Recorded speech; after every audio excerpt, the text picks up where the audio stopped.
Kaya video. Sabi ikaw. Okay, lagay ko lang to doon sa ano, sa quadra ko ha. Ay, tala mo lang.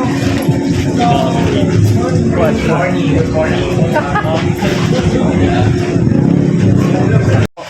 Merong mga kaniman at may mga taong nagsasabi na ginagatasan daw ng mga vlogger, siniwata. Paano ba ito at ito?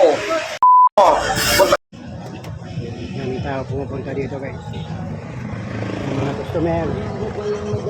So nandito tayo ngayon guys sa Diwata Paris. Ang daming mga sakyan na pumapasok ngayon para kumain, no?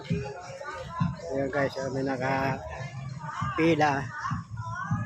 Ayan.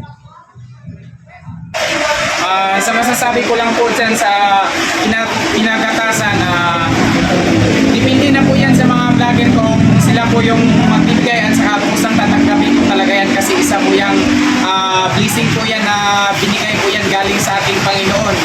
May tanong ko lang, Sir Rafi, paano ka nagsimulang maging vlogger? So ganito po yan, ako po ay isang bilang vlogger. Sa pagsimula po talaga, isa po talaga akong mahihain saka kusang tinutuloy-tuloy ko lang yung aking pag-good vibes, lalo na po yung pagsasayaw. Yun lang po, huwag tayo mawala ng pag-asa at saka kailangan mayroon din tayo na pakumbaba, lalo na din sa mga vlogger.